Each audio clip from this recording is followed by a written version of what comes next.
Bismillahirrahmanirrahim. Assalamualaikum warahmatullahi wabarakatuh. Alhamdulillah. Alhamdulillahilladzi hadana lihada wa ma kunna linahtadiya laula an hadanallah. Assalatu wassalamu ala asrafil anbiya'i wal mursalin sayyidina Muhammadin wa ala alihi washabihi ajma'in. Qabla kulli syai'in hayya naskuru syukran katsiran ila Allah ta'ala alladzi qad a'tana sihatan wa afiyatan hatta nastati an nasuma fi hadil yaum fi syahri Ramadan isiha wal afiyah. Summa salatan wa salamatan sanubaliku ila Rasulillah sallallahu alaihi wasallam alladzi qad hamalna minadh dhulumati ila nur wa ila siratil mustaqim siratil ladzi lahu ma fis samawati wa ma fil ardh. Pada kesempatan ini pada bulan Ramadan, izinkan kami untuk menyampaikan sepatah dua patah kata. Di sini kami akan menyampaikan bagaimana seorang istri menyeimbangkan waktu antara wajib beribadah dengan pekerjaan rumah. Rumah adalah merupakan suatu tempat di mana kebanyakan waktu kita habiskan di dalam rumah bersama keluarga. Rumah juga merupakan sekolah pertama, yaitu al-baitu madrasatul ula. Rumah adalah madrasah yang pertama, di mana kita mengajarkan generasi-generasi kita dimulai dari rumah. Jadi ketakwaan dan keimanan kepada Allah Subhanahu wa Ta'ala itu mulai di dalam rumah. Rumah bukan hanya tempat untuk kita tinggal. Rumah bukan hanya tempat kita untuk diam. Rumah bukan hanya tempat kita untuk terlindungi dari paparan sinar matahari atau derasnya hujan. Tapi rumah harus kita ciptakan sebagai madrasah yang pertama untuk mengenalkan ketakwaan kita kepada Allah Subhanahu wa Ta'ala. Rasulullah juga menganjurkan, janganlah kamu membuat rumah suasananya seperti kuburan, sunyi dan senyap. Buatlah rumah yang selalu ramai dengan ruhiyah atau ibadah. Rumah diciptakan di dalamnya penuh dengan ruhiyah atau ibadah, yang mana di dalamnya ada sholat berjamaah, ada sholat sunnah, ada puasa, ada tilawah Al-Quran, dan ada kajian-kajian Islam. Dan juga seorang istri harus bisa menciptakan keadaan rumah atau suasana rumah itu tenang. Harus terhindar dari sesuatu yang buruk. Harus terhindar dari sesuatu yang tercela. Seperti dalam surat At-Tamrin ayat 6. A'udzubillahi minasyaitonirrajim. Bismillahirrahmanirrahim. Ya ayyuhalladzina amanu qu anfusakum wa ahlikum naron. Ya ayyuhalladzina amanu, wahai orang-orang yang beriman. Ku anfusakum, pelihara diri kamu. Wa ahlikum naron, dan keluarga kamu dari api neraka. Jadi jelas di situ bahwa kita harus menciptakan ruhiyah di dalam keluarga kita.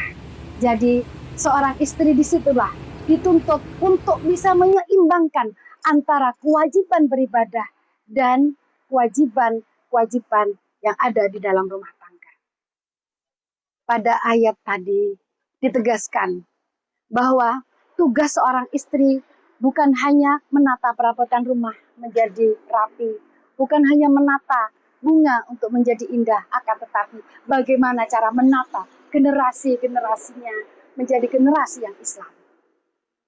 Tugas seorang istri memang dianggap sepele, akan tetapi besar. Tugas seorang istri di dalam rumah itu merupakan suatu ibadah, dicatat sebagai ibadah.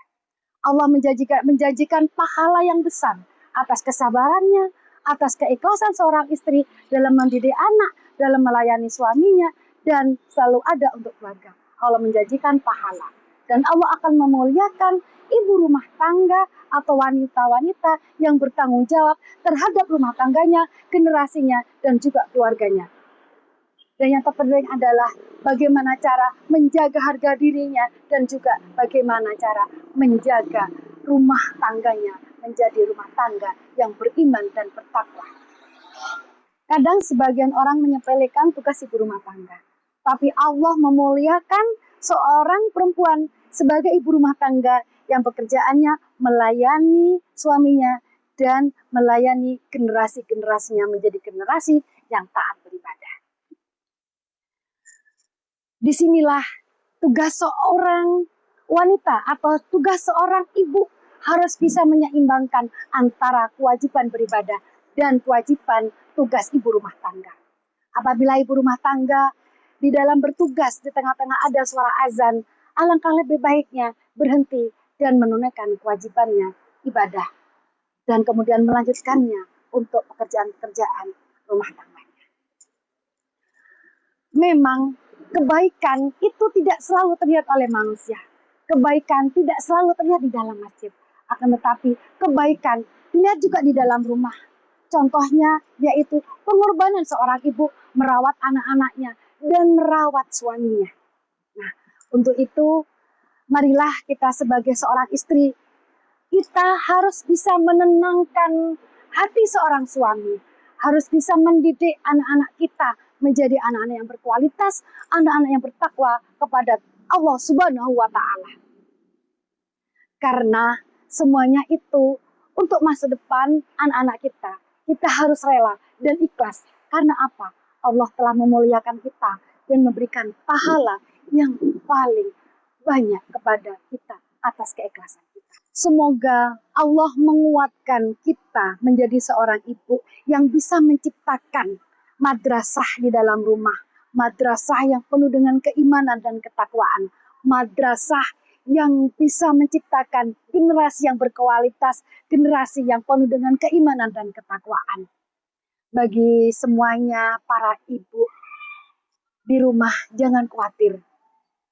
Ada pahala yang besar buat kita. Allah sudah menjanjikan dan sudah memuliakan kita. Tiada gading yang tak retak. Billahi taufiq wal hidayah. Wassalamualaikum warahmatullahi wabarakatuh.